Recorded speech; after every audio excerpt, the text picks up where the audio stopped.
Mas antes de entrar aqui no estudo, eu só quero apresentar uma pessoa aqui muito especial na minha vida, né? Já está ali com o sorrisão na orelha. Quem esteve aqui sábado, na festa da família, né?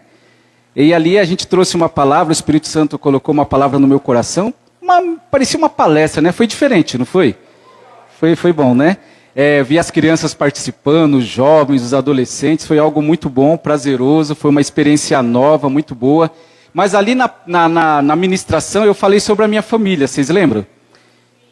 Vocês lembram quantos irmãos eu falei que eu tinha? Alguém lembra? 3 irmãos. A irmã estava prestando atenção, tá vendo? 3 irmãos, quarto comigo. E hoje está aqui na igreja meu irmão mais novo. Fica de pé, Anderson, para a igreja conhecer você, meu irmão. Parece um pouquinho, né? Parece um pouquinho, né? A versão melhorada do Ney, né? Esses dias a gente foi numa festa de família, estava eu, meu irmão e meu filho, né? Falando, ixi, mas tem trigêmeos aqui? O que está acontecendo? 3 pessoas iguais. Meu irmão mais novo, né? 12 anos mais novo que eu. Está aqui hoje pela primeira vez, né? Você pode aplaudir ao Senhor pela vida dele? Glória a Deus. Deus abençoe, meu irmão. Era umas 6 horas da tarde, eu convidei ele, assim, sabe, na hora, você a mensagem, quer ir comigo na igreja? Ele falou, vou. Falei, nossa, né? Deus é bom, né? E hoje nós vamos falar o nosso segundo dia do nosso estudo sobre o tabernáculo, né? E eu quero que você abra comigo a palavra do Senhor lá em Êxodo, capítulo de número 25, versículo de número 10. E quando eu estava vindo para cá, Anderson, do trabalho para casa, né? Eu lembrei de algo, né? E até falar com o pastor Miguel, que lá na sede, meu irmão ia também na igreja, ele era novinho, e tinha culto que ele dormia no meu colo. Acho que você não vai nem lembrar disso, você era tão novinho, tinha uns 5, 6 anos, fazia bagunça ali na igreja, né? Corria um pouquinho, mas depois deitava lá, enquanto a palavra era ministrada, ele deitava ali um pouquinho, tirava um cochilo, e hoje nós estamos aqui novamente juntos, cultuando e engrandecendo o nome do Senhor, né? Porque Deus é assim, né? Quando Deus escolhe, Ele escolhe, né? Não tem jeito. Êxodo capítulo 25, versículo de número 10. Nós vamos falar hoje sobre o tabernáculo. Nós já demos aqui uma introdução algumas semanas atrás. E nós aprendemos que o tabernáculo foi um propósito de Deus ali na nação de Israel para a humanidade. Onde o tabernáculo, ele simbolizava ou representava, ou realmente estava a presença de Deus no meio do povo, né? Nós falamos que no tabernáculo havia, até falei que esse tabernáculo ele existe de verdade, é uma representação ali numa cidade de Israel, não me recordo agora mais o nome, já esqueci, mas eles fizeram um tabernáculo em tamanho real, da mesma forma que era ali no deserto de Moisés. Opa, mas serve, pastor.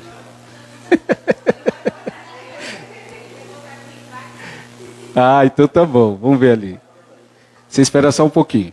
Então, esse tabernáculo é uma representação real daquele que existia lá no deserto com Moisés. Obrigado, pastor. Só apertar o botão aqui. Olha, tá chique, hein? Tá ficando cada vez mais chique aqui, né, o negócio, né? Vocês viram? Olha só que Deus é bom. Obrigado, pastor.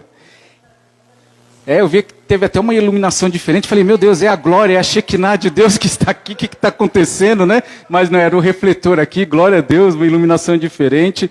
E esse tabernáculo ele tem uma representação real de como era o tabernáculo de Moisés. E eu falei para os irmãos na aula passada que esse tabernáculo, só para a gente arredondar, quando a gente lê a Bíblia, a gente vê muitas medidas em côvado, né? 1 côvado, 2 côvados, 3 côvados, 20 côvados. E um côvado, para quem não sabe, existe duas vertentes que explicam o que é um côvado. Um côvado, imagina a mão de um homem, o cotovelo até a ponta do dedo, né? E tem alguns que colocam mais 4 dedos em cima, então dá um pouquinho de diferença. Mas traduzindo para os dias de hoje, até trouxe aqui a minha Bíblia, eu gosto de falar dessa Bíblia porque eu gosto muito dessa leitura, que é a King James. E a King James ela já simplifica, ela não coloca côvados, ela já coloca a medida certinho, fica mais fácil para a gente entender. Mas este tabernáculo ele tinha mais ou menos daqui a aqui, 25 metros. Tá? Só para os irmãos entenderem, de largura e de comprimento, 50 metros. Tá? eu não sei quanto é que tem aqui na nossa parede, deve ter uns 9 metros. 9 metros? Ó, tô bom de medida, os irmãos viram, né? 9 metros, mais ou menos. Então, aqui era um tabernáculo que era 2 vezes mais que esse. De comprimento, aqui deve ter uns 20 metros. 25. Então, 2 vezes esse comprimento aqui da nossa igreja. Só para os irmãos terem uma noção. Então, não era um tabernáculo gigantesco, né? Muito grande. E eu falei para os irmãos, para a gente sempre ter, quando a gente estuda aqui, pelo menos às quintas-feiras, a gente ter sempre na nossa mente a cronologia. A gente entender o tempo das coisas, porque quando eu leio a Bíblia, eu sempre me faço uma pergunta, né? Em que época foi escrito? O ano certinho é muito difícil da gente saber, né? Porque é muito tempo atrás. Mas mais ou menos a época, para quem foi escrito, qual o propósito, qual o objetivo. E o tabernáculo em si, era mais ou menos aqui, ó, 15 metros por 5, 6 metros, mais ou menos. A altura, 5 metros também. Não vou saber agora certinho, só para os irmãos entenderem. E, irmão, a hora que você puder, pode pôr a outra imagem, fica mais fácil para a gente entender aqui o que a gente está falando. Só estou dando uma introdução, porque fica mais fácil para a gente entender. Então, a adoração no tabernáculo era desta forma. O tabernáculo, ele foi construído, Deus deu ali a direção para Moisés. Nós sabemos que o povo, ele saiu do Egito, mais ou menos, só para os irmãos se situar no tempo, lembra da cronologia, mais ou menos no ano 1440 antes de Cristo, tá? Dá para entender? A gente está no ano 2024, então Jesus nasceu mais ou menos no ano 0, 1400 anos antes de Jesus nascer. Essa é a época que Deus deu a ordem para Moisés construir este tabernáculo. E no tabernáculo nós sabemos que as tribos, elas ficavam em volta do tabernáculo, né? As 12 tribos de Jacó. Nós já aprendemos isso, que Jacó ele teve 12 filhos. Esses 12 filhos se casaram, se multiplicaram. E nos 400 anos que eles ficaram ali no Egito, né, como escravos, eles se multiplicaram de sobremaneira. Então aqui, mais ou menos, só de homens, 2 milhões de homens neste deserto, em volta deste tabernáculo. Nós sabemos que a entrada do tabernáculo era sempre ali no nascer do sol, e de frente deste tabernáculo ficava a tribo de Judá, que era a maior tribo. Só para os irmãos terem uma noção de exército de homens naquela tribo, existiam 74 mil soldados, homens que iam para a guerra. Isso era uma tribo, a maior delas, a tribo de Judá. Então em volta ficavam as 12 tribos, a tribo de Dan, né? Meu irmão ali, a gente chama ele de Dan, falei primeiro de propósito. Issacar, Zebulon, né? Naphtali, Manassés, Efraim, Benjamim, as 12 tribos. Só que o interessante, que havia uma tribo escolhida como tribo sacerdotal. Vocês lembram que Jacó ele teve 12 filhos, mas um dos filhos de Jacó, que era Levi, ele não teve participação na terra, ele não teve um estado, digamos assim, em Israel. Ele teve algumas cidades, nós talvez vamos falar um pouco sobre isso hoje, algumas cidades estratégicas dentro da nação de Israel, no meio das 12 tribos, mas Jacó ele teve 12 filhos, tirando esse filho Levi, você não escuta, ou você não lê na Bíblia a tribo de José, né? Você não vê lá. E havia uma tribo de José. Por quê? Porque José ele foi o filho que recebeu a porção dobrada da herança ali, da bênção que Jacó deu para ele. E esta porção dobrada, ela veio nos seus 2 filhos, Efraim e Manassés, que você já vê a tribo de Efraim e a tribo de Manassés. Você vai lembrar da tribo de Manassés, quando eles vão conquistar a terra prometida, diz que 2,5 tribos ficaram além do Jordão. Metade dessa tribo, dessas 2,5 tribos, esta metade era a tribo de Manassés, que ficou metade além do Jordão e outra metade após o Jordão. Mas o que eu queria falar para os irmãos, que essa tribo de Levi, que foi chamada por Deus para ser a tribo sacerdotal, havia ali de homens do sexo masculino, de 1 mês para cima, que tinha a função de cuidar ali do tabernáculo, 22 mil homens, fora suas mulheres, né, que ficavam em volta do tabernáculo, e eles davam todo o suporte para o sacerdote que ali havia. Nós sabemos pela palavra do Senhor que o primeiro sacerdote levantado na Bíblia foi Arão, irmão de Moisés. Então, quando você escuta na Bíblia falando sobre sacerdotes, específico de sacerdotes, Arão também era da tribo de Levi. Estou correndo muito? Porque às vezes eu, né? Mas estou tentando ir mais calmo ali, que a gente tem que aprender. Então, a sacerdote era Arão e os seus filhos. Então, quando a Bíblia fala de sacerdote, era especificamente a linhagem, a descendência de Arão. Porque Arão também teve filhos, né, mais especificamente 4 filhos.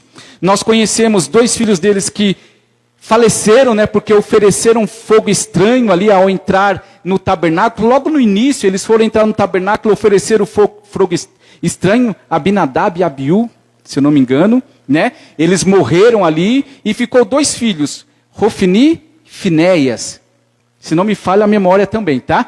E esses 2 filhos de Arão, eles foram se multiplicando, casaram, tiveram filhos. E essa descendência sacerdotal, ela vai até a volta do cativeiro babilônico, mais ou menos ali no ano 580, se não me falha a memória, antes de Cristo. Então é uma família sacerdotal que cuidou deste tabernáculo durante muito tempo. Tá? Nós sabemos que depois da divisão do reino, né, ficou ali as 2 tribos, Judá e Benjamim, as 10 tribos do norte, eles acabaram se perdendo ali um pouco, né, porque vieram o cativeiro assírio, dominaram eles, mas nós encontramos levitas até no Novo Testamento, você sabia disso? Vou já explicar já. Então a tribo sacerdotal cuidava dessa parte aqui, ó, dessa cortina roxa para dentro, eram os descendentes de Arão. Aqui a parte de fora, todos os demais levitas, né? Aí sim, a tribo de Levi era chamado de levitas, tirando a tribo sacerdotal que comandava tudo, que direcionava tudo, eram os líderes, a tribo de Levi cuidava de tudo isso daqui, ó, do sacrifício, do holocausto, da bacia, eles tinham que transportar. E nós aprendemos também que dentre a tribo de Levi haviam 3 famílias. As famílias dos coatitas, dos meraritas e dos gersonitas, né? E mais especificamente eu gosto de falar da tribo dos coatitas, porque a tribo dos coatitas, a linhagem dos coatitas, que eram levitas, eles tinham a função de carregar quando este tabernáculo ele tinha que ser levantado. Você lembra que eu falei para vocês também que quando Deus pediu para Moisés construir este tabernáculo, a nuvem de glória, ela ficava em cima do tabernáculo. E quando a nuvem ela se levantava, era sinal que a nação de Israel ela teria que peregrinar naquele deserto. Você lembra quantos anos a nação ficou peregrinando naquele deserto? Quem pode me dizer? 40 anos. Estão lendo a Bíblia. Graças a Deus. 40 anos. E quando essa nuvem se levantava, vinham os gersonitas, os meraritas, um cuidava aqui das cortinas, outros cuidavam aqui da madeira, mas os coatitas tinham que transportar todos esses objetos sagrados.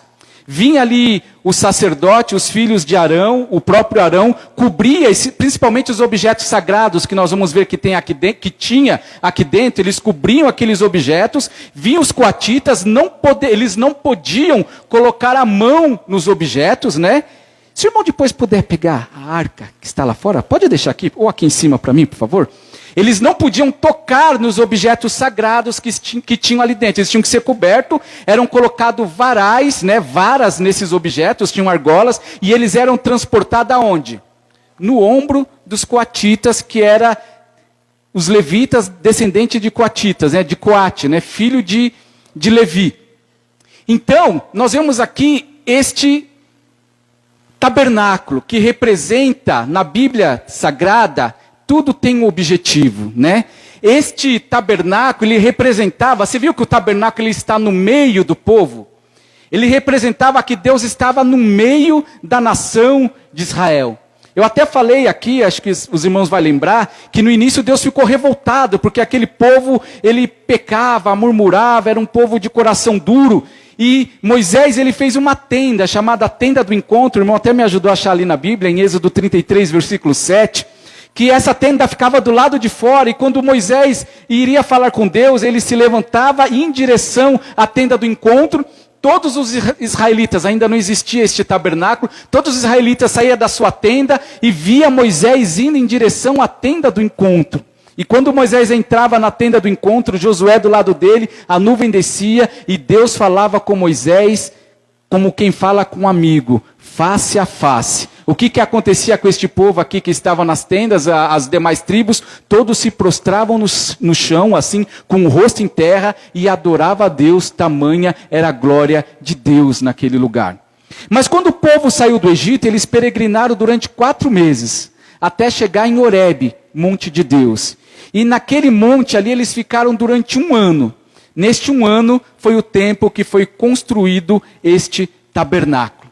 O interessante é que você vai ver lá no capítulo 36 que Deus deu sabedoria para alguns homens para construir todos os utensílios sagrados que existiam aqui que Deus tinha dado para Moisés. Deus capacitou.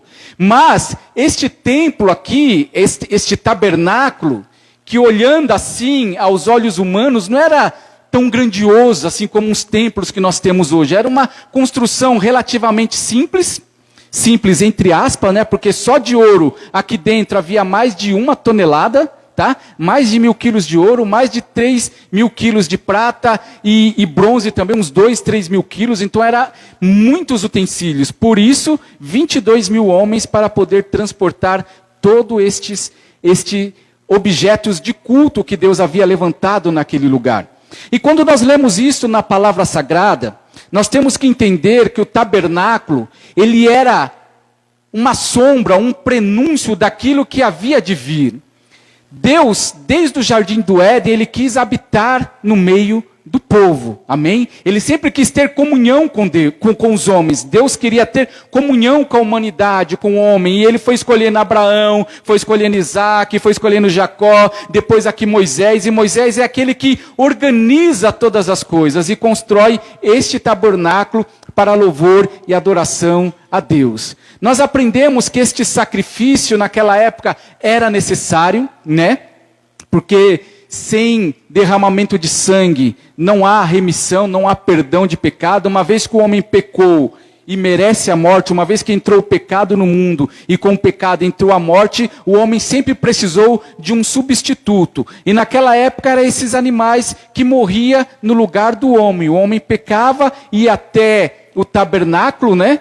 Não era um lugar de alegria, né? Era um lugar mais de reflexão, né? Porque você saía da sua tenda, imagina, você pecou, você saía aqui, ó, da sua tenda, você vinha em direção ao tabernáculo e você tinha que dar uma volta nele. Ou daqui, olha, a pastora ajudou bastante, hein? Ou você vinha para cá, porque só existia uma porta, ou você vinha aqui. Quando você vinha, tinha este muro, né? Não vou me recordar agora a altura dele, mas uns 3, 4 metros de altura, então você não enxergava lá dentro. Talvez o topinho aqui, ó, do tabernáculo, e você vinha em reflexão. E quando você chegava aqui nesta porta, você era recebido por um sacerdote ou por um levita. Você falava o que você foi fazer ali: pequei, preciso trazer a minha oferta por causa do meu pecado. E aqui era imolado o animal e ele era queimado no altar. Triste, né? Mas tudo isso por causa do pecado no homem. Mas tudo isso tinha um objetivo.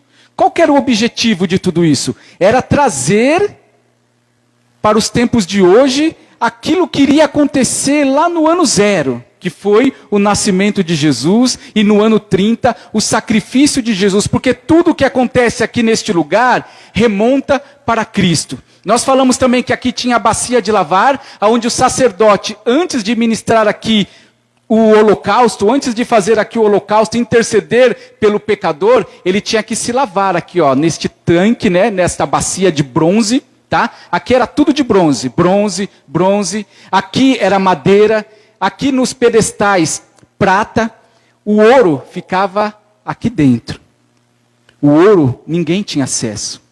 Somente o sumo sacerdote e os seus filhos podiam entrar aqui dentro e contemplar o que tinha lá dentro. Irmão, pode colocar a próxima imagem, por favor? Quando ele entrava ali no lugar santíssimo, né? No lugar santo, tirando esses 2 itens que nós já vimos lá fora, o altar do holocausto, onde estava ali queimando o animal, e a bacia de lavar, onde eram lavados ali as mãos e os pés do sacerdote, dentro do Santo dos Santos, existia essas 3 mobílias, no santo, no lugar santo, aliás. E existia a mesa da proposição, onde eram colocados ali os 12 pães, e cada um desses pães representava as 12 tribos de Israel. Existia aqui o incensário, o altar de incenso, aonde os filhos de Arão, todos os dias, quando eles entravam nesse lugar para interceder em prol da nação, ele tinha que acender aqui o incenso, e tinha o candelabro de ouro, aonde eram colocado o azeite e acesa este candelabro, e ele tinha que ficar aceso continuamente. Por quê? Porque no tabernáculo você viu alguma janela? Tinha alguma janela lá? E aquelas peles que eram colocadas ali, aquelas 20 cortinas, né, que eram colocadas ali, nós não vamos falar sobre a cortina hoje, deixavam uma escuridão total, não tinha como você enxergar lá dentro. Então o candelabro, ele trazia esta luz. E eu falei até para a igreja, eu resumo demais, né, igreja? Em vez de eu correr logo, eu resumo demais, né? Mas vamos lá. Eu falei para a igreja sobre as exceções na Bíblia Sagrada. Por quê? Porque nós lemos na Bíblia que os coatitas, tem até um versículo lá em Números, capítulo 4, se não me falha a memória, que fala que Deus expressa para Arão, fala, olha, vocês cuidem muito bem dos coatitas, porque eu não quero que esta tribo desapareça de Israel. Então, quando eles forem transportar os objetos sagrados, está vendo esses 4 objetos? Eles não podiam nem olhar para este objeto. Arão tinha que cobrir e eles tinham que transportar no ombro, porque Deus falava, se eles olharem para os objetos, eles morrerão. Forte, né? Olha como que era forte esses objetos. Mas aí eu vou lá em 1 Samuel capítulo 3, eu vejo sobre Samuel. E eu vejo que Samuel, você sabia que Samuel ele era um levita? Sabia, né? Já falei isso para vocês, os irmãos não lembram? Então tá, Samuel, o pequeno Samuel, ele era um levita. Por isso que Ana fez aquele voto ao Senhor de consagrá-la ao Senhor para sempre. Se o Senhor me der um filho homem, na sua cabeça não passará navalha e ele não beberá bebida forte. Então ele foi levado para o templo, muito novinho, assim que ele desmamou. Só que se você ler na Bíblia, a idade para um levita variou um pouco com o tempo, mas era para ele servir aqui no tabernáculo, era dos 20 aos 50 anos. Só que Samuel, ele era um bebezinho ainda, ele tinha acabado de desmamar. Então, ela levou ele para o templo, e você imagina, chegando no templo, tendo aquele menininho, Samuel, vestido, né, que sua mãe fazia uma roupa de linho, todo ano trocava, porque criança cresce, né, e quando chegava ali no templo, estava ali o pequeno Samuel, né, e um monte de homens, né, 20, 30 anos ali, para receber a pessoa, e aquele mini sacerdote, né, aquele mini levitinha, ali na porta, também trabalhando para o Senhor. Mas o mais interessante é que diz a Bíblia no capítulo 3 de Samuel, e você vai ver que Samuel, ele era levita da linhagem dos coatitas. Por que eu sei disso? Porque ele morava numa cidade, lembra que eu te falei que os levitas não tinham um estado em Israel? Mas ele tinha cidades, e uma dessas cidades era a cidade onde morava o pai de Samuel, que era uma cidade levita dada para os coatitas. Então diz a Bíblia no capítulo 3 que Samuel, olha as exceções, que tremendo na Bíblia Sagrada, ele dormia dentro do tabernáculo. E diz a Bíblia, antes que a lâmpada de Deus se apagasse, Deus começou a chamar o pequeno Samuel. Samuel, Samuel. Ele levanta, vai correndo até o sacerdote, ele fala, o Senhor me chamou? Ele disse, não, não te chamei, volte a deitar. Ele volta, durante 3 vezes, acontece a mesma coisa, Deus chama Samuel, Samuel. E na 4ª vez, o sacerdote, o sumo sacerdote, ele percebe o que estava acontecendo e fala, olha, a próxima vez que você ouvir esta voz, você fala, fala Senhor, porque o teu servo ouve. Deus chamou Samuel novamente, e Samuel foi comissionado por Deus naquele dia como profeta. Mas o que Samuel estava fazendo? Ele estava cuidando do candelabro. Porque a lâmpada de Deus não podia se apagar. E só tinha mais 2 pessoas que poderiam entrar aqui e oferecer, não deixar este candelabro se apagar, que eram os filhos do sacerdote Eli, aí sim, Hofni e Finéias, né? Hofni e Finéias tinham que cuidar disso daqui, mas onde é que eles estavam? Eles estavam se perdendo lá fora. Eles estavam se contaminando com as mulheres. Eles estavam roubando as ofertas do povo. E a lâmpada de Deus não podia se apagar. Aí aquele pequeno coatita se levanta e começa a cuidar daquilo que precisava ser cuidado, mas ele não era da linhagem sacerdotal. Ele era um levita, mas não era filho do sumo sacerdote Eli, nem da linhagem de Arão. E ele cuidava das coisas do Senhor com o coração tão voltado que ele não morreu. Mas o Senhor chamou ele como profeta. Ele foi profeta, ele foi juiz e ele foi sacerdote, porque ele oferecia sacrifícios em prol do povo. Mas hoje eu quero falar sobre a Arca da Aliança. Porque no capítulo 25, você já fechou a Bíblia, né? Não, né? Está falando aí, você demorou para ler hoje, né? No capítulo 25 de Êxodo, versículo 10, diz assim: farás uma arca de madeira de acácia com 1,10 m de comprimento e 70 centímetros de largura e 70 centímetros de altura.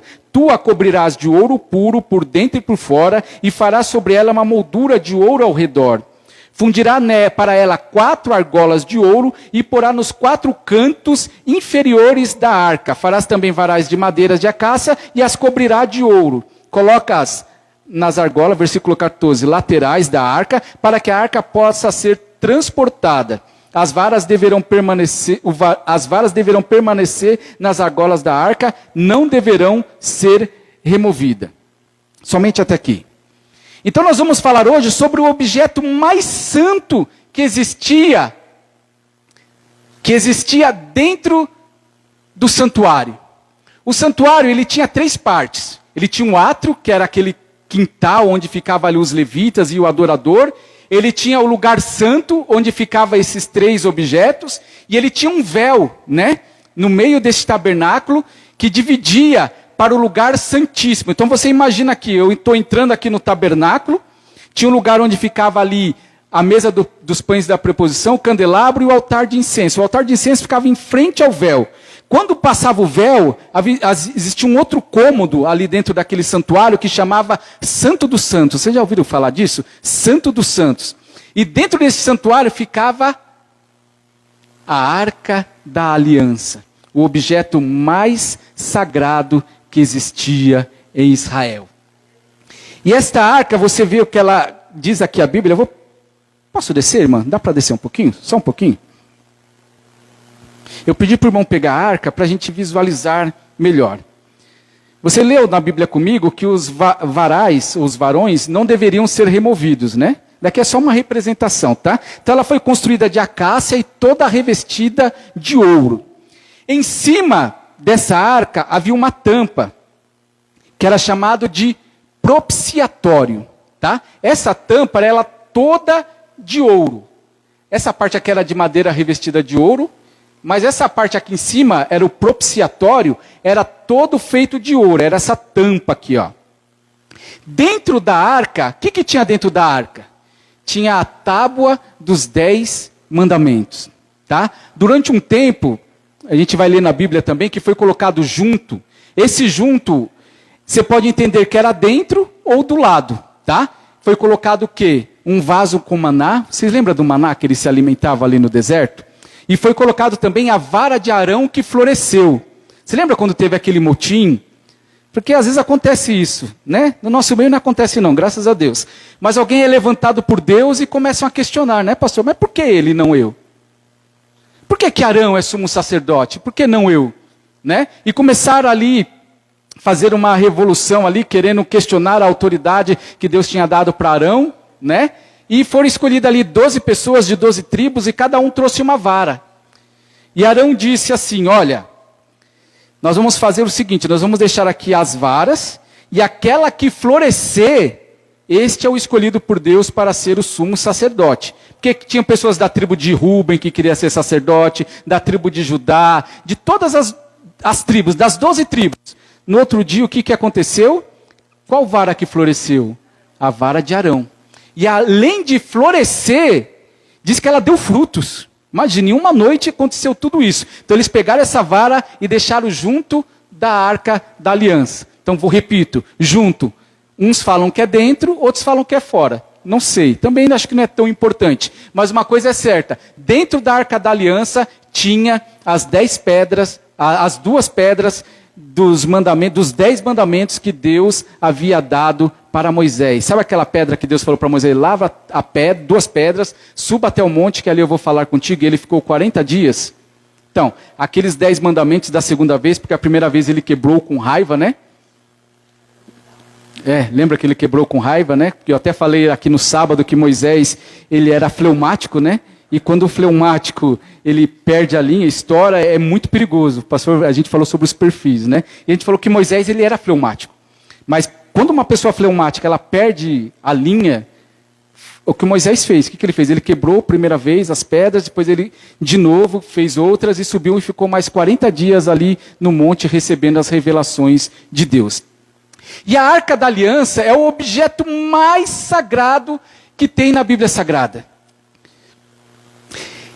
E ela vai caminhar nos tabernáculos. Lembra que eu te falei da cronologia? Só para os irmãos entenderem.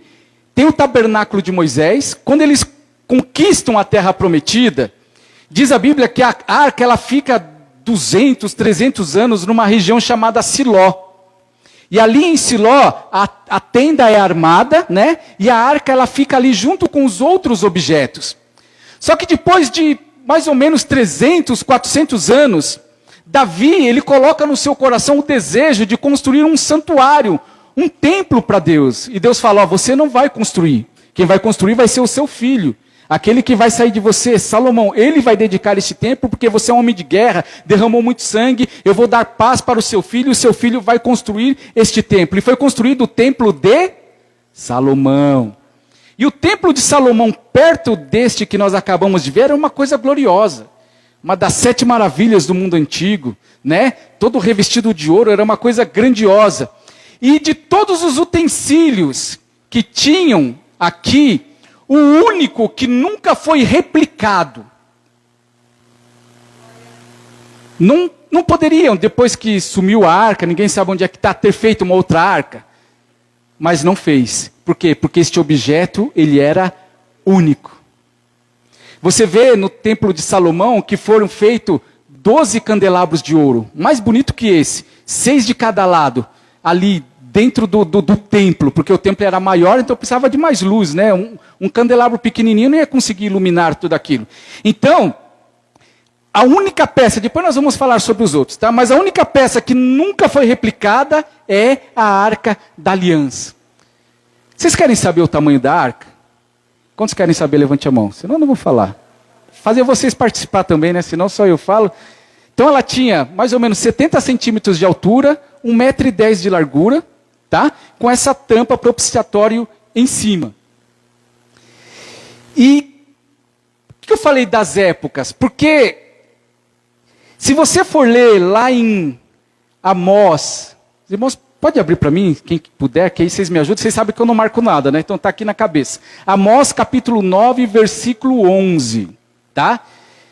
Daniel, Oséias, Joel, Amós. Tá? Ou Isaías, Jeremias, Lamentações de Jeremias, Ezequiel, Daniel, Oséias, Joel, Amós. Capítulo 9, versículo 11. Só o início. Olha só que interessante que diz na palavra do Senhor. Quem achou? A irmã pode ler, por favor.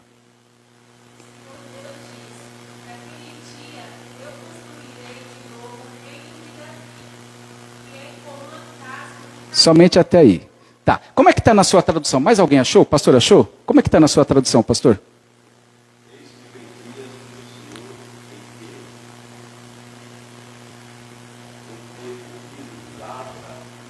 É o versículo 11, tá?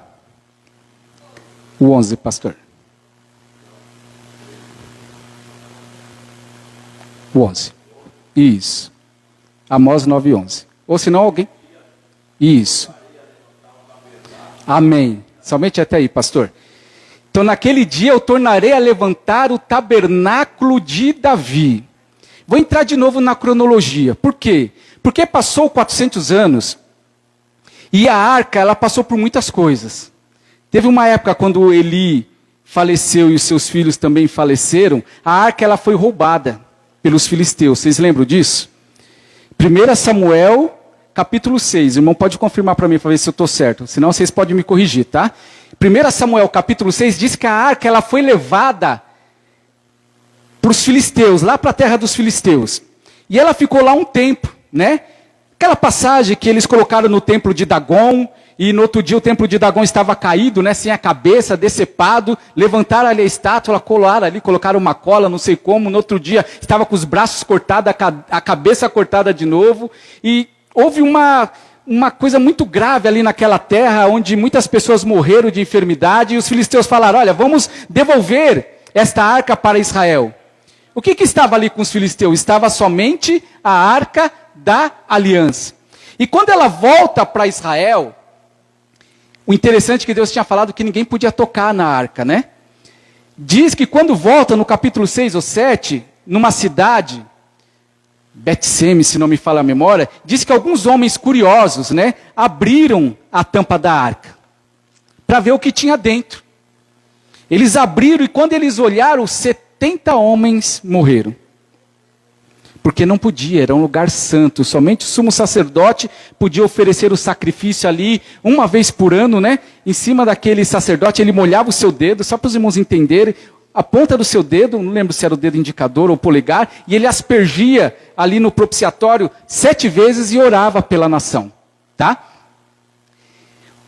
Umas coisas que a gente fala, geralmente, e não está na Bíblia, tá? Por exemplo, a gente fala que o sumo sacerdote ele entrava no Santo dos Santos com uma corda, né? Porque se ele morresse, né, puxava.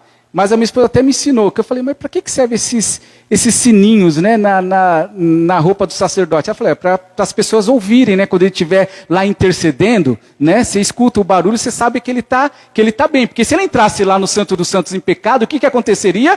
Morria, né? Então, essa história da cordinha, ela veio mais ou menos no ano 800, 900, um grupo de judeus ali que vivia, né, sabe que judeus é espalhado no mundo inteiro, eles colocaram esta história, né, diz que tinha essa história, que o sumo sacerdote era amarrado com uma corda, porque se ele morresse lá dentro, quem é que ia tirar ele lá de dentro? Né? Tinha que puxar ele, mas não está na Bíblia, tá? E também nunca fala que um sumo sacerdote morreu ao entrar ali na presença da arca. Mas quando a Bíblia fala ali do tabernáculo de Davi, que o pastor leu na tradução dele, acho que está um pouquinho melhor, que fala do tabernáculo realmente de Davi, porque Davi, lembra que eu te falei das exceções na Bíblia Sagrada? Eu te falei que Samuel era uma exceção, né? Aí eu vou lá em 2 Samuel, capítulo 6. Por que às vezes eu decoro? Por causa da mnemônica, né? 1 Samuel capítulo 6, 2 Samuel capítulo 6. O que fala ali em 2 Samuel? Fala de Obed-Edom. E eu já vi tantas besteiras, irmãos, falando de Obed-Edom, que a gente tem que tomar cuidado. Aí você vai estudar na internet, eu já vi uma vez até na sede, eu só não levantei porque a gente tem que respeitar quem está ministrando ali na hora, e às vezes a pessoa não conhece, né? Mas você fica segurando no banco para falar alguma coisa. Por quê? Porque ele falou assim, pastor, ele falou que Obed-Edom, que era de uma cidade chamada Gat, né? Obed-Edom de Gat. Então o que ele falou? Que Obed-Edom ele era um filisteu, um edomita, né? De Edom, né? Que Edom, né? Edom quer dizer vermelho, mas ele falou que ele era de Edom, e ele era um filisteu. Por quê? Porque ele morava em Gat. Então, como ele era um filisteu, morava em Gat, ele foi um estrangeiro que quando usar, sabe quando Davi ele tenta trazer a arca para Jerusalém, e eles colocam num carro de boi, e aquele carro ele tropeça, a arca começa a cair, e Uzá, que era um dos levitas ali, filho de Abinadab, o que ele faz para escorar para a arca não cair? Ele coloca a mão. E o que acontece com ele? Ele morre.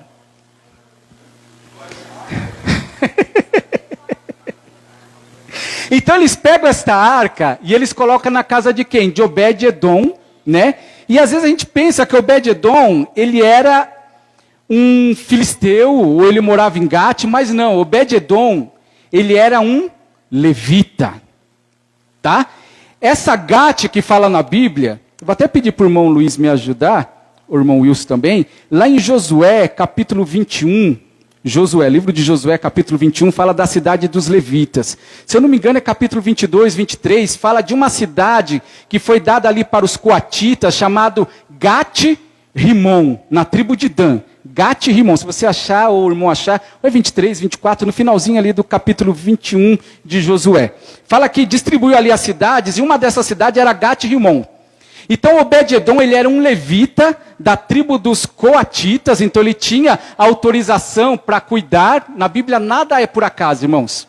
Deus não faz as coisas por acaso. Vou pegar um filisteu, vou colocar a arca de Deus ali, vou levar até Gate, lá não existe isso, tá? Então a Bíblia de Deus é santa e as coisas de Deus é santa. Então para cuidar da arca tinha que ser um levita. Primeiro passo, levita. Então Obed-edom, ele era da tribo dos coatitas que morava numa cidade chamada Gat-Rimon. Tá? O capítulo 21 inteiro ele fala de várias cidades. Uma delas, se alguém achar, pode fazer assim, que eu aceito, tá? Só para a gente falar o versículo que está, mas está no capítulo 21, tenho certeza. E por ele ser um levita da tribo dos coatitas, a arca da aliança foi levada até a casa dele. E na casa dele ela ficou durante quanto tempo? 3 meses.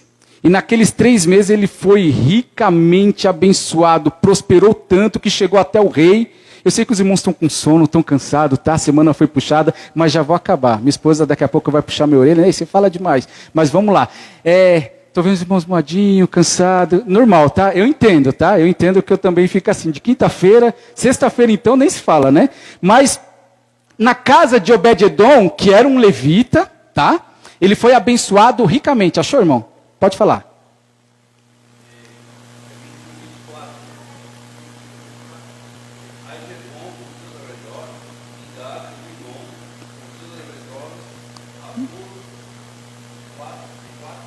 Obrigado, irmãos. Gat-Rimon, certo? Então, essa cidade de Gat foi dada para os levitas da ordem dos coatitas, na tribo de Dan, e acho que no versículo fala que um pouco da tribo de Manassés também, ficava no meio entre 2 tribos, não sei dizer como é que... 25 fala que também tinha uma Gat-Rimon e Manassés, né? Aí chega em casa, minha esposa vai brigar comigo e fala, como é que você lembra de tudo isso, né? Eu falo uma coisa para você hoje, amanhã você já esqueceu, como é que pode, né? E na Bíblia, não sei, irmão.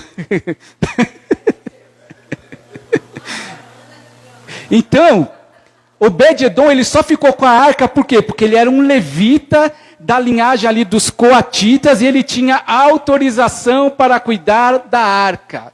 Então, para tirar qualquer dúvida, tá? Se você for lá em 1 Crônicas, agora pegou, hein? Talvez eu não acerte agora. Capítulo 16, diz que Davi, pode ir lá no 1 Crônica, capítulo 16, diz que Davi, quando ele transporta a arca para Jerusalém, ele constrói uma tenda, né? E ele coloca o que dentro dessa tenda? A arca. Então, quando nós lemos lá em Amós, capítulo 9, versículo 11, que diz que Deus vai restaurar o tabernáculo de Davi, é algo tremendo. Por quê? Porque Deus não fala, vou restaurar o tabernáculo de Moisés, eu vou restaurar o templo de Salomão, não fala isso. Eu vou restaurar, olha lá na frente, tá? Depois do cativeiro, do exílio babilônico, o templo de Zorobabel, não vou restaurar, e ele não vai lá para o Novo Testamento, lembra o templo construído por Herodes? Ele fala, não vou restaurar o templo de Herodes, mas eu vou restaurar o tabernáculo de Davi que caiu. Por quê? Porque Davi, ele era uma exceção tão tremenda, que ele fez uma revolução na adoração a Deus em Israel. Porque diz a Bíblia no capítulo 16 ali de 1 Crônica, se não achar depois você me fala, tá? Onde fala de Obed-edom, acho que é versículo 1, 2 ou 3. Diz que Davi ele colocou a arca e ele colocou primeiro Asaf como líder dos levitas ali do coro, e durante 24 horas por dia tinha levitas com símbolo, com cântaros, com instrumentos, louvando e engrandecendo o nome de Deus. Alguém achou? Pode me falar. Pode falar, irmã. Onde fala Obed-edom?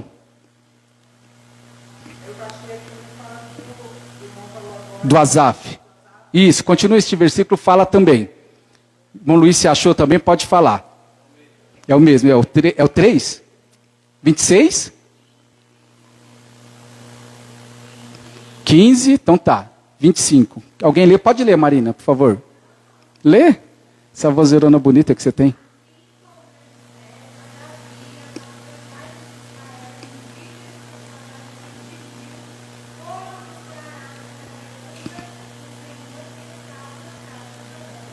Glória a Deus. E no capítulo 16, que é o que eu falei, diz que Davi nomeou Asaf, tá? Pode ler esse versículo, irmã, que você achou. É.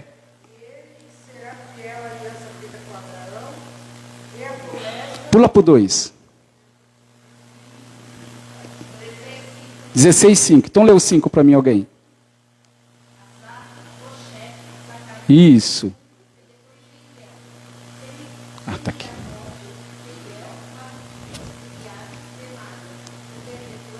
Isso, irmão, obrigado. Obed-edom, você viu ali? Então, ele colocou levitas para adorar a Deus 24 horas por dia. E Obed-edom era um desses líderes, tá bom? Aí se você for ler, eu não vou ler não, porque a gente vai demorar um pouquinho. Segundo Crônicas, também no capítulo 16, fala da linhagem de Obed-edom que cuidava do templo. Por quê? Porque no templo não precisava mais ser transportado, amém? O templo era fixo. Só que tinha que haver turnos dos levitas para cuidar daquele templo. E diz a Bíblia que havia mais de 60 filhos homens da descendência ali de Obed-edom, filhos de Obed-edom, parentes de Obed-edom, que cuidava da porta do templo. Interessante, né? Então você acha que ia pegar um filisteu, um edomita? Não tem sentido, tá? Então por que eu estou falando isso? Porque para a gente ler a Bíblia, a gente precisa entender.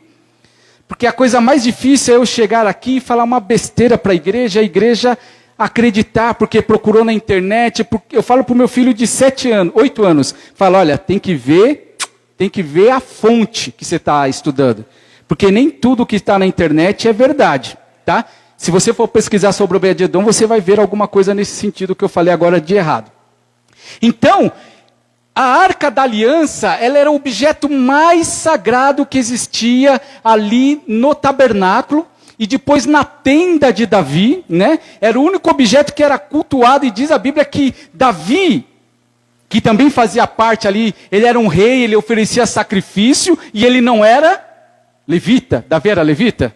Não, ele era de qual tribo? Da tribo de Judá. Davi era da tribo de Judá. E ele oferecia sacrifícios, adorava a Deus, compôs salmos. Por que Deus quer levantar o tabernáculo de Davi? Porque ali no tabernáculo de Davi havia adoração. Lembra que eu te falei que no tabernáculo de Moisés as pessoas iam mais no sentido de reflexão, né, por aquilo que fez? Diz que no tabernáculo de Davi, acho que está até em Amós também, fala que vai ser oferecido ofertas pacíficas de adoração. Alguns lugares está adoração, não sei se a do pastor está pacífica, da nossa irmã também. Por quê? Porque uma oferta de pacífica é quando você ia para o templo, não para pedir, mas para agradecer a Deus pelas bênçãos conquistadas. Então Davi instruiu a nação de Israel a chegar ali no tabernáculo que ele havia construído, naquela tenda que ele havia construído. Ele queria construir um templo suntuoso, preparou tudo para o seu filho, mas ele construiu apenas uma tenda, e naquela tenda a glória de Deus era manifesta, porque Deus não se manifesta em lugares bonitos, eloquentes, onde tem muito luxo, muita riqueza, não. Deus se manifesta onde tem um coração sincero, um coração de adorador que busca a Deus em espírito e em verdade. Então quando Deus fala que eu restaurarei o tabernáculo de Davi que caiu, é isso. E a Arca da Aliança, ela vai aparecer na Bíblia Sagrada, já para a gente encerrar, só para a gente fechar este assunto da Arca, até a queda de Jerusalém, no ano mais ou menos 580 a.C., onde a tribo de Judá, depois de pecar tanto contra o Senhor, Deus mandou profetas, mandou Isaías, mandou mais precisamente Jeremias, que pregou tanto, olha, vocês precisam voltar, se arrepender a Deus, porque senão vão vir os babilônicos, né, contra vocês e vai destruir tudo. Deus usou Isaías, quando Ezequias ali, quando ele foi curado da sua doença, e Deus acrescentou 15 anos de vida para Ezequias, e vieram os embaixadores da Babilônia, e ele mostra todo o seu palácio, a sua riqueza, e o profeta Isaías chega para ele e fala, Ezequias, quem são aqueles homens? Eles vieram de uma terra distante, lá da Babilônia. E o que você mostrou para ele, Ezequias? Eu mostrei tudo, não há nada que há no meu reino que eu não mostrei para aqueles homens. Aí Deus usa o profeta Isaías, assim diz o Senhor, Da mesma maneira que você mostrou todas essas coisas para esses homens, chegará o dia em que tudo que estiver dentro da sua casa vai ser levado para a Babilônia. Jeremias profetizou também para aquele povo, e aquele povo não se converteu. Por quê? Porque eles tinham um templo magnífico, o templo mais bonito que existia no mundo, incalculável nos dias de hoje, de tanto ouro, tantas toneladas de ouro. Se eu falei que no dia de Moisés tinha 1 tonelada, no de Salomão então é incalculável. Quanto que custaria aquele templo? Mas aquele templo ele foi derrubado abaixo. E depois disso, você não ouve mais falar da Arca da Aliança. Depois é levantado o templo de Zorobabel. Você lembra de Ageu?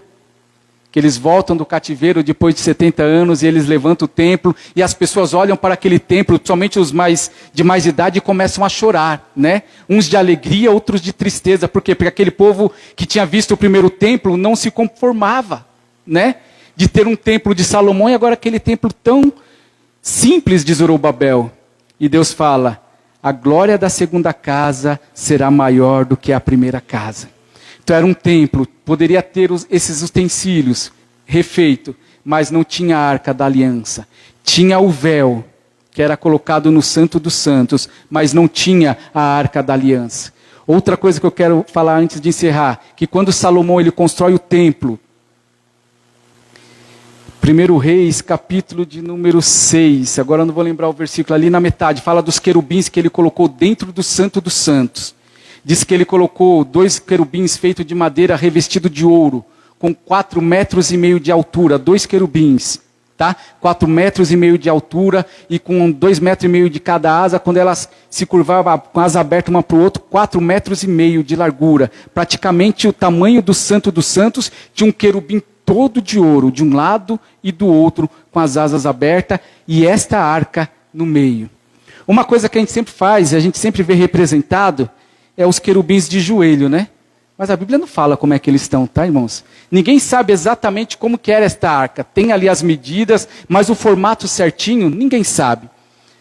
Eu fico até curioso de saber por que os querubins estão de joelho. A Bíblia não fala que eles estão de joelho na arca, né? Mas diz que eles estão curvados, olhando para o propiciatório, para a tampa, tá? Só uma curiosidade, tá? Não tem problema também em representar ele de joelho, mas eu só estou falando que não é tudo que a gente vê, é o que está na Bíblia. Aqui também está meio, parece até que está de pé, né? Mas está meio encurvado, uma asa apontada para o outro. Então, quando vem o templo de Zorobabel, não tinha mais a Arca da Aliança lá dentro, havia só o véu, né? E vazio. Quando vem o templo de Herodes, na qual Jesus também entrou naquele templo, né? Você vê na Bíblia quando ele chega lá, expulsando ali os cambistas que estavam fazendo da casa do Senhor um comércio. Existia aquele templo, existia um véu, que diz alguns historiadores, também não está na Bíblia, que se você colocasse 12 juntas de boi de cada lado do véu, o véu era o que separava o Santo dos Santos, um de cada lado não conseguia romper aquele véu, aquela cortina que pesava mais ou menos 2 toneladas, só para os irmãos terem uma noção. Mas ali dentro também não tinha a arca. Cadê a arca? Cadê a arca? Pode falar, irmã. Glória a Deus, é isso mesmo. Tudo isso representa a presença de Deus. A arca é a presença de Deus. Quem é a presença de Deus hoje? Obrigado, irmã. Somos nós. Mas a arca física. Quem já viu o filme do Indiana Jones em busca da arca perdida? Só os mais velhos. Depois o tio explica para os mais novos quem é Indiana Jones, tá? Por enquanto é... Então, os arqueólogos seria o objeto mais incrível que a humanidade iria encontrar, se encontrasse essa arca. Mas ninguém sabe onde é que está essa arca. Mas aí, olha só, mente. Apocalipse, capítulo 11, quem puder abrir para mim. Se não me falha a memória, é o último versículo de Apocalipse, capítulo 11, que fala da Arca da Aliança. Quem puder, quem achar, pode levantar a mão, nós já vamos encerrar. O último versículo, eu não sei se é 11, 19. Lê para mim 19, irmão.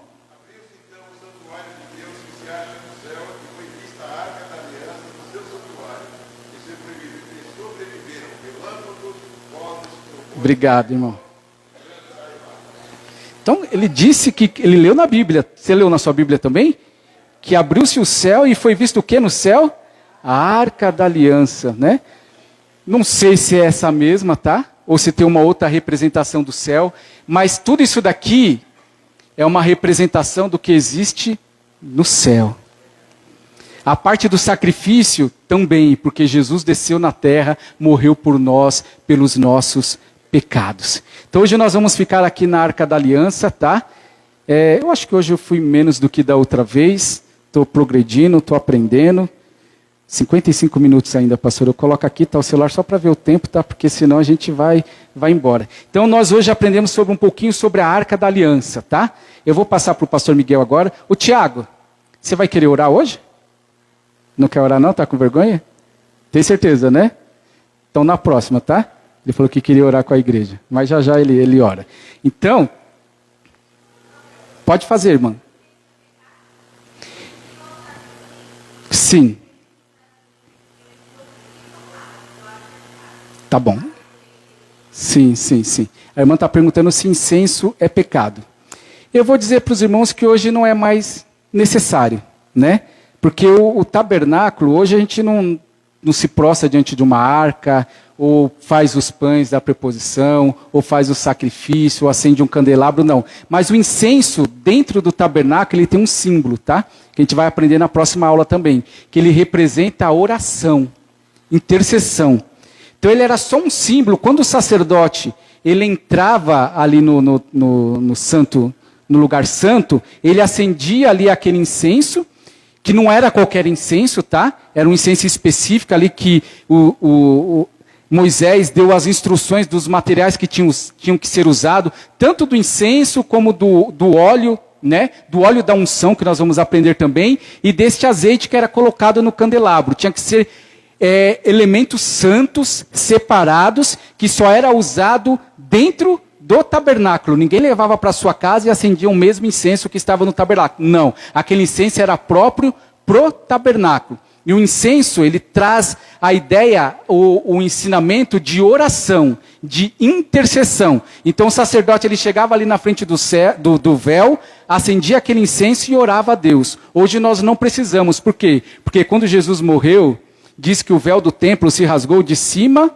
a baixo. Então hoje nós não temos mais esta barreira para chegar na presença de Deus. Se eu levantar a minha mão aqui, eu oro a Deus e Deus me escuta. Pode falar, irmão. Não? Glória a Deus. Mais alguém? Deu para entender, irmã? Se é pecado... Olha... Pode falar, Má.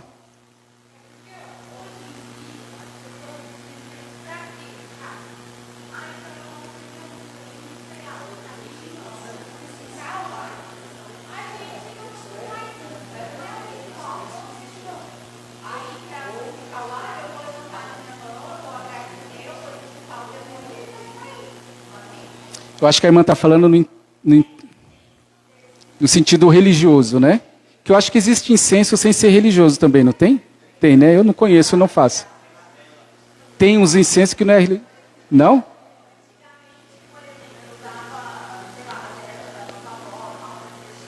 Sim. Então, entendi. Então, tá. Mas eu vou falar só do que eu sei, tá? Esses outros tipos de incenso eu nem me interessa, na verdade, tá? Então eu não sei dizer para os irmãos. Mas o do tabernáculo, esse eu sei. Ele representa a oração. Então, para mim, Cristo é tudo. Amém? Cristo é tudo. Eu não preciso acender uma vela, eu não preciso acender um incenso, eu não preciso abrir a minha Bíblia, né? Porque outro erro também era você achar que a arca era um amuleto. Nunca foi a intenção de Deus achar que a arca era um amuleto para Israel. Tanto que quando Hofni e Finéias levou a arca para lutar contra os filisteus, todo quebrado, o que aconteceu? Eles morreram, perderam a batalha e a arca foi roubada. Porque a arca, ela representava a presença de Deus, mas nunca foi um objeto para ser adorado ou para ser idolatrado, tá bom? Então, na nossa vida é da mesma forma. Vamos colocar de pé? Ah, não. Já vou passar para o pastor, mas eu quero fazer uma oração antes. Coloque de pé. Eu já vou passar para o senhor. Tá bom.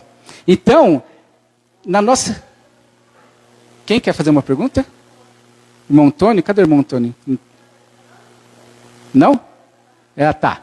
Então, Depois os irmãos quiserem me procurar também, pode me chamar aqui na frente, tá? Que às vezes tem alguma dúvida que você quer falar também, eu estou aqui para te atender. Eu só não vou falar mais porque senão vai passar o horário. Então, na sua vida, Cristo é o suficiente. Você não precisa de mais nada. Esses elementos aqui, eu não estou trazendo aqui para a igreja idolatrar. Não, é só para te mostrar que todos esses itens representam alguma coisa da nossa vida, algo que Deus quer ensinar, que hoje já não existe mais nada disso, mas os seus ensinamentos são eternos, né? A adoração, traga a presença de Deus para sua casa, tá? Mas não no sentido litúrgico, né? De ter uma vela, de ter isso ou aquilo, não. Adore a Deus, busque a Deus, no nome de Jesus, já é o suficiente, tá bom?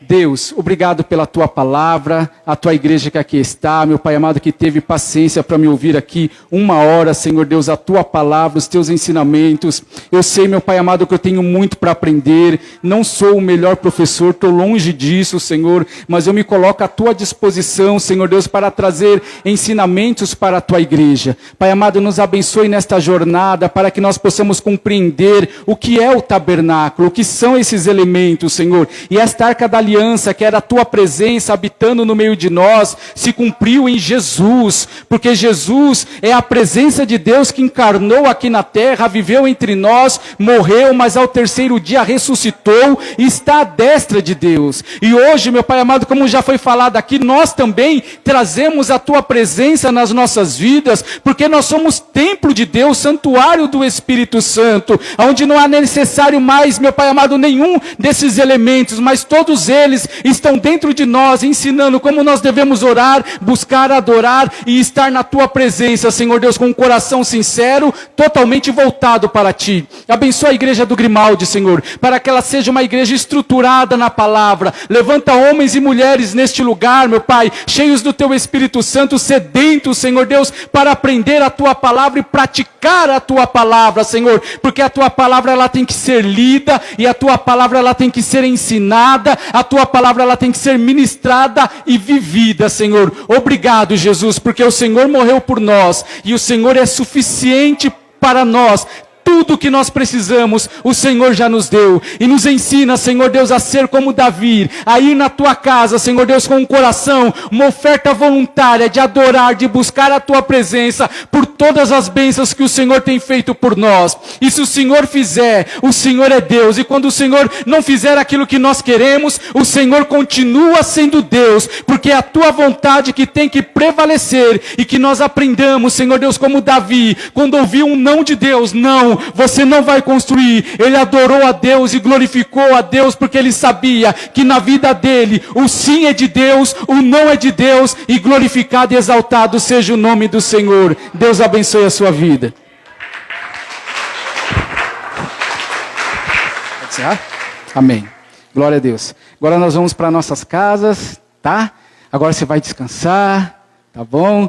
Tirar esse cansaço. Quem não tomou um banho, toma um banho. Quem já tomou, toma outro. E vamos lá, né? Encher a barriguinha. Glória a Deus. Levante as suas mãos para o céu.